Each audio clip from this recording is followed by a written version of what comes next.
especially our celebrities, Mr. President. Let me just put that on record.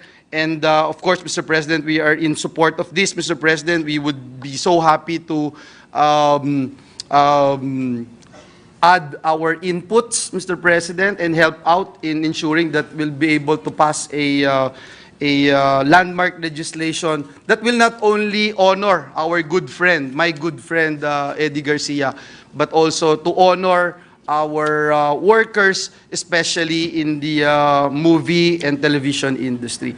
With that, Mr. President, I move that we suspend consideration of Senate Bill number 2505 under Committee Report number 175.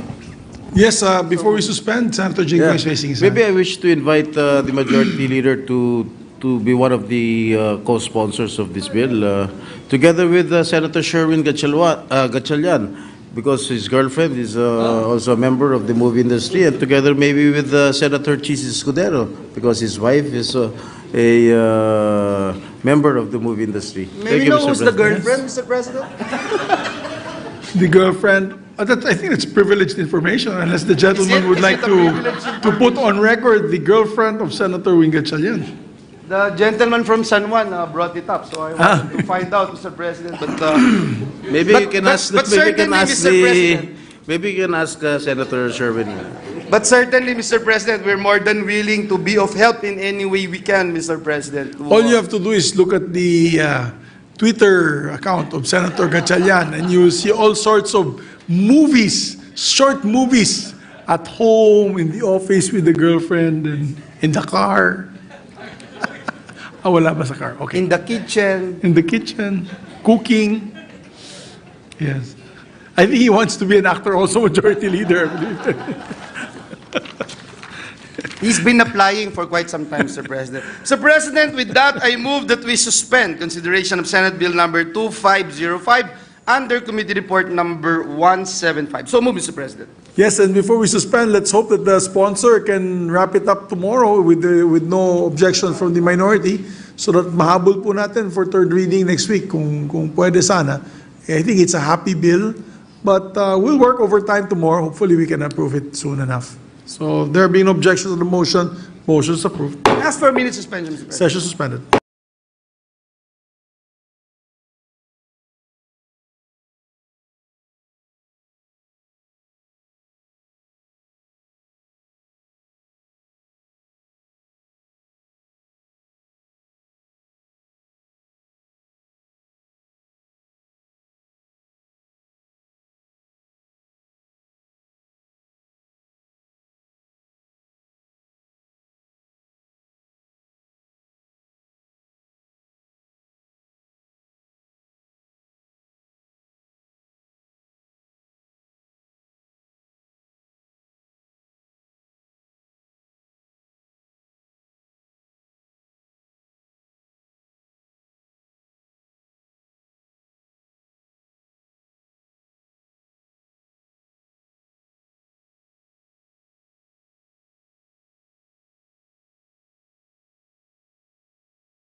President, with the permission of the body, I move that we proceed with the privileged speeches and recognize our Senate President Pro Tem, Senator Lauren Legarda, to deliver her speech. So move, Mr. President. Our distinguished Senate President Pro Tempore, Senator Lauren Legarda, is recognized.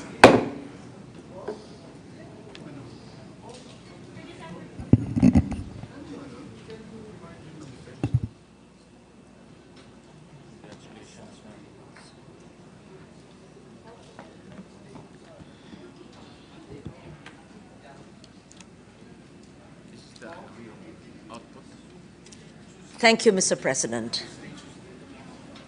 Dear colleagues, my beloved Filipinos, I stand before you today with a profound sense of responsibility and urgency as we find ourselves in the midst of COP28, the most crucial global conference addressing climate change. Delegations from 198 member states of the United Nations are convened in Dubai, United Arab Emirates, to determine the course of our collective future. In these negotiation halls, the heads of states will either commit to or abstain from urgent climate action. COP28, or the 28th Conference of the Parties to the United Nations Framework Convention on Climate Change, is where the fate of our planet and our people and our future are negotiated, the place where the rhetoric of climate action is put to the test.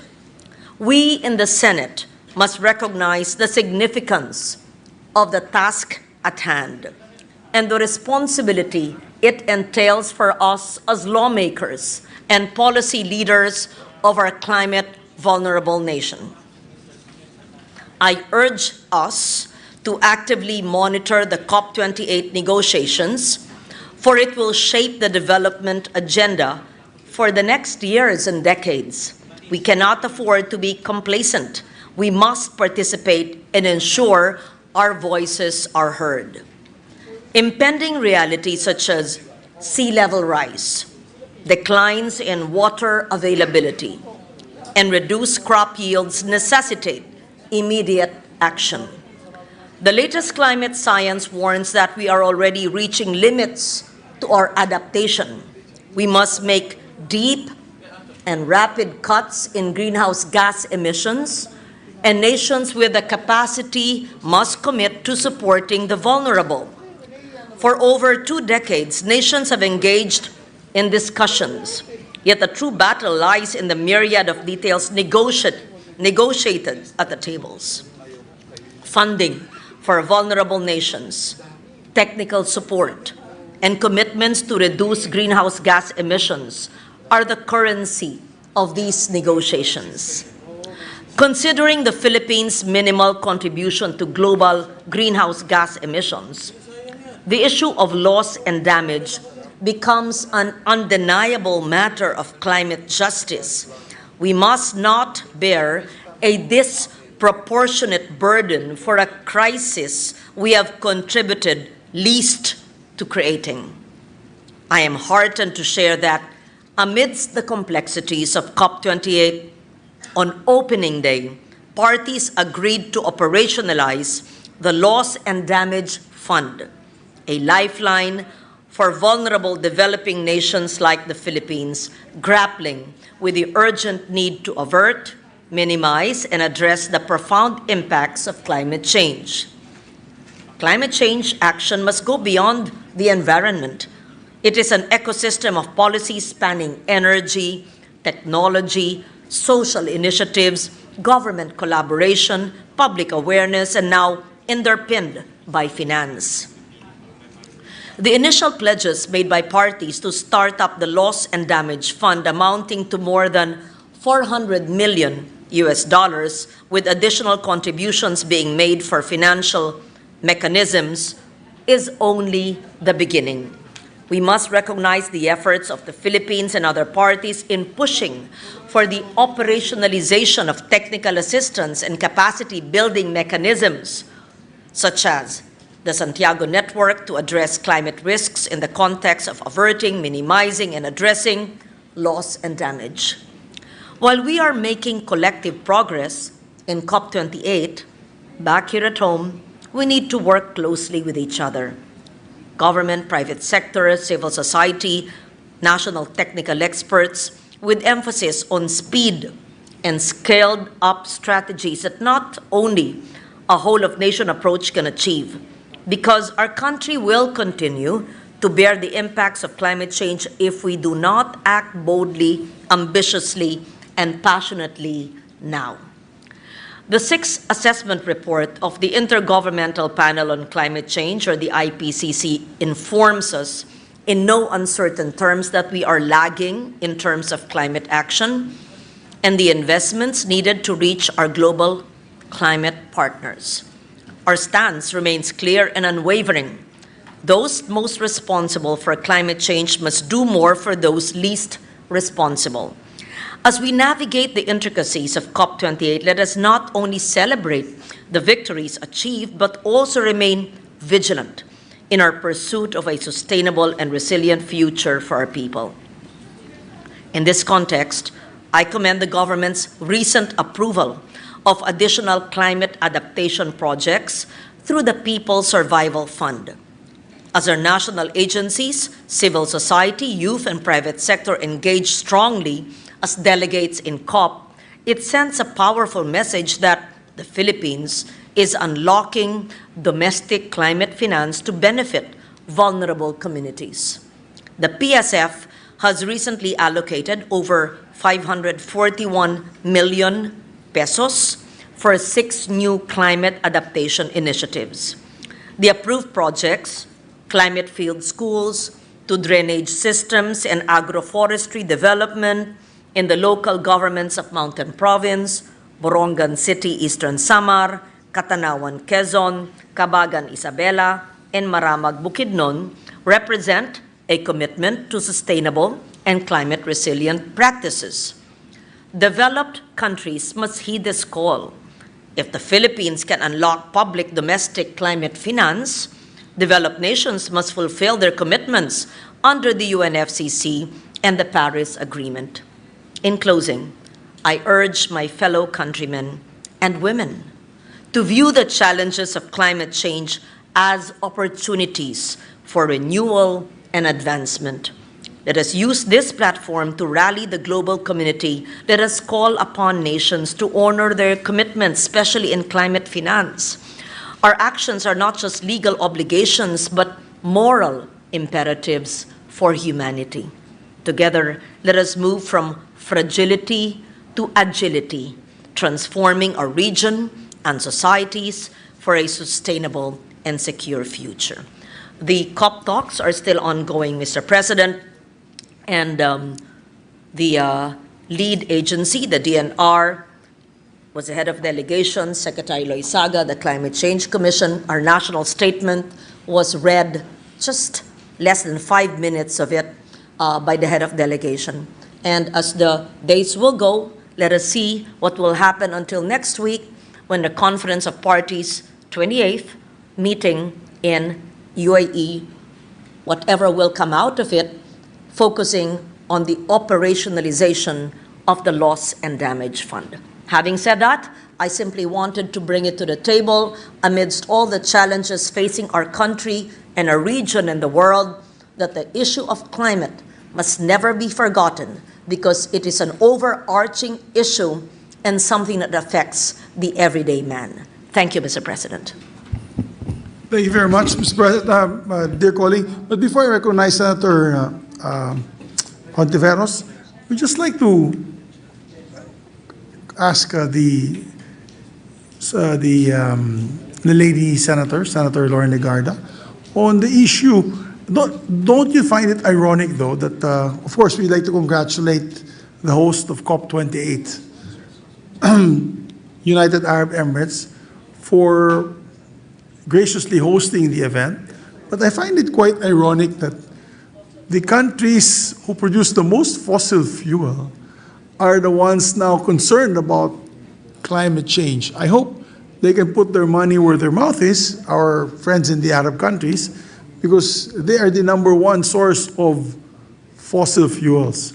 So isn't it quite ironic, you think, Madam?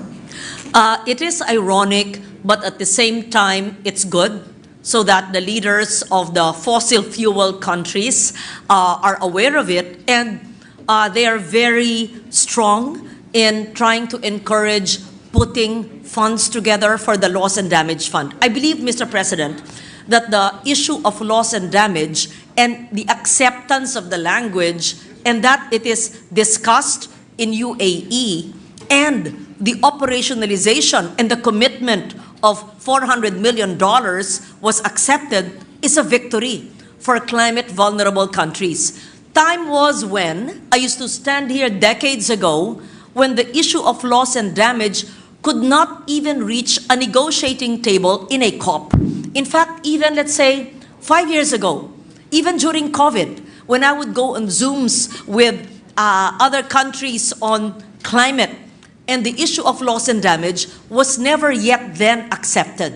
So it is ironic, and I think it is favorable, that loss and damage fund was integrated into the discussions and accepted and operationalized. In fact, I know in the speech of the President, which he would have read, the Philippines is requesting that the headquartering of the loss and damage fund be held in the Philippines, because the different funds of the COP talks, adaptation fund, green climate fund, are hosted by different countries, and because we are beneficiaries of loss and damage, being a climate vulnerable nation, then I think it would be good if we could host that, so that we could have a front seat, so to speak, on the funds that will be generated, and hopefully we can benefit as well. But you're correct that it's ironic, but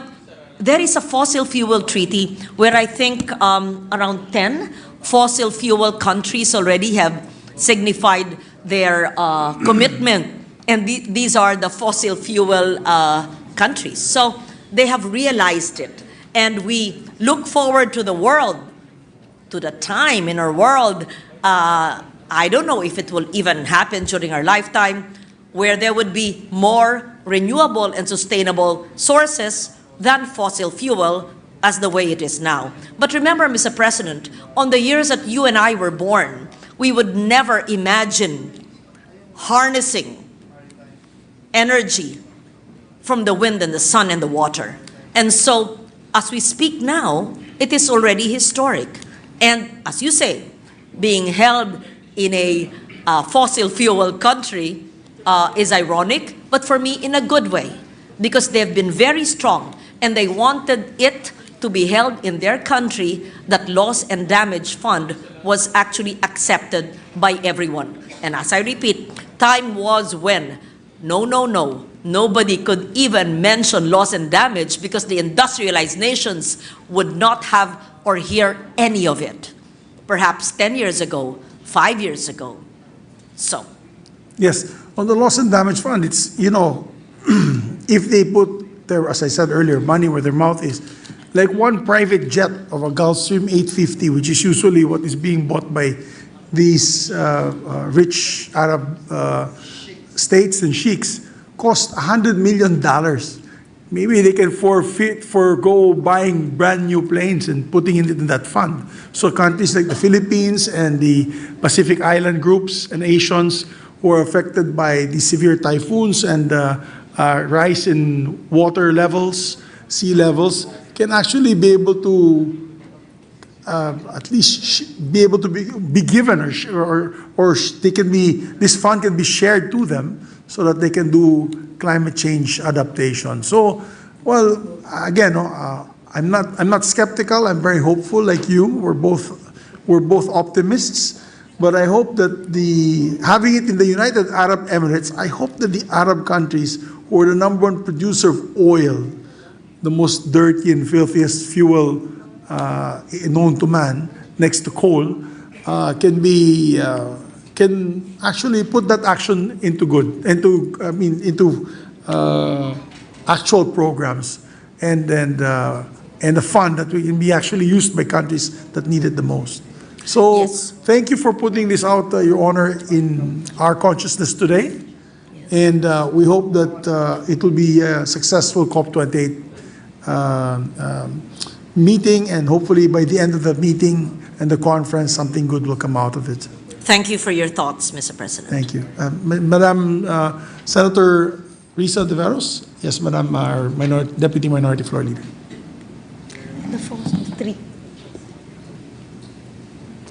Salamat kayo, Mr. President. Damo nga salamat to the gentlewoman from Antique, my kasimanwa from Panay Island, for always reminding us here in the Senate to also always remind our kababayan about the importance of the green agenda, for never tiring of reminding us to remind our kababayan. As usual, there are so many follow-up questions that could be asked, but in the interest of time, I will ask just one, perhaps the most immediate. Also, of course, mabuhay for the launching of that loss and damage fund. I think another example of that principle of, if I remember correctly, separate and co-equal responsibilities. So yung my one follow-up question for tonight, gentlewoman, on the point you made about, in your privileged speech, about the different sectors of our society needing to work together: government, civil society, private sector. For example, I know that one of the civil society participants at the COP28, Action Klima Pilipinas, wrote and had set a meeting with the head of delegation at COP28, the DENR, in order to clarify some questions, resolve some issues, and in that way, kahit sa pag-uwi nila dito, moving forward, to be able to work better together. And I wonder, Mr. President, if the good gentlewoman from Antique has any news, if the meeting proceeded, at kung, well, she's shaking her head. I was hoping that we could find out collectively kung natuloy ba yung pulong na yun at nagbunga. If we have no news from there, from Dubai, then siguro sa pag-uwi na lang nila, pwede nating itanong. Yes. And I'm sure with the continued leadership of the gentlewoman from Antique, we can have some answers na magiging useful din sa atin in continuing to support the green policy for our Thank you country. for that, Mr. President. And you are correct, Madam Deputy Minority Leader, that government, the leaders, cannot do it alone. It has to be a whole of nation, whole of country, if not whole of planet approach. And yes, we need this very active, dynamic NGOs like Action Klima. I've worked with them before. Now, regarding a meeting between DNR and Action Klima, I'm not privy to any such meeting, but we will find out, because the Climate Change Commission, can you even find out now if such a meeting transpired and what are the issues that they are seeking from the DNR, if they can share it with us, and if they are not happy with the DNR's response, if ever, they can always come to me, to us, and find out, and we can have a roundtable meeting of the minds, or on whatever issue. So we're grateful that the NGOs have joined the COP delegation. I would have loved to be there, because the last COP I attended was right before pandemic, in December of 2019. It was in Madrid. Then the lockdowns happened, and I've not been to COP. On the other hand, I want to limit my carbon footprint, and we're able to monitor it online. But of course, the bilateral meetings and the events and the negotiations are not the same if it is virtual and if it was face-to-face. But we'll see. And thank you always for our shared advocacy, because in each way, from any lens you look at, the climate issue is a gender issue. It is every inch a woman's issue. Bakit po?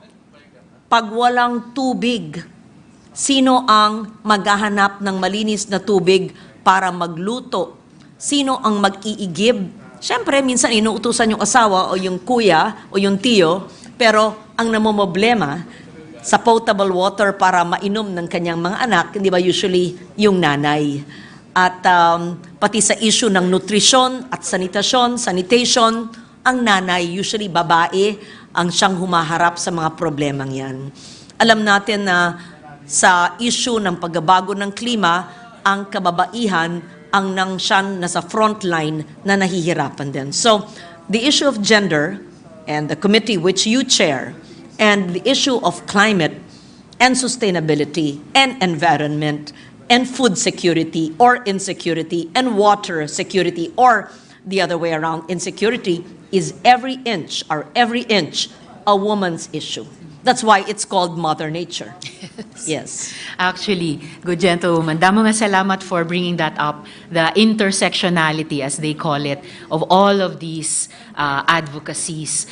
And indeed, when we speak about nature, it's also a female or feminine image, Mother Nature. Yes. When we speak of our country, even sovereignty, we speak about Inang Bayan. Inang Bayan, Opo. correct. So, damo nga salamat. And padayon, I know that this will, as this is not the first, this will not be the last time na tayo bilang Senado, we speak on this essential issue and we will continue to act on it. So, damo nga salamat, mabuhay. Salamat kaayo, Mr. Thank President. you. Duro gid ka salamat. It would benefit the gentlemen in the chamber as well if they listened intently.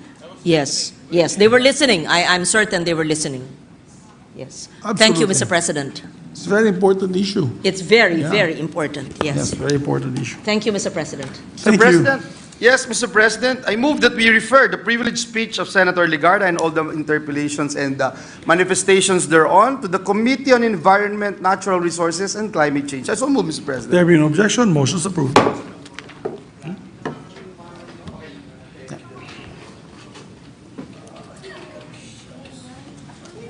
Mr. President, at this juncture, I move that we adjourn the session until 3 o'clock in the afternoon of Wednesday, December 6, 2020. So move, Mr. President. Just a reminder of our executive session tomorrow at 1:30 at the conference room, the Senate President Conference Room. There being no objection to the motion of our Majority Floor Leader, the session is adjourned until 3 o'clock in the afternoon. 3 o'clock in the afternoon, Wednesday, December 6, 2023. Have a good evening, everyone.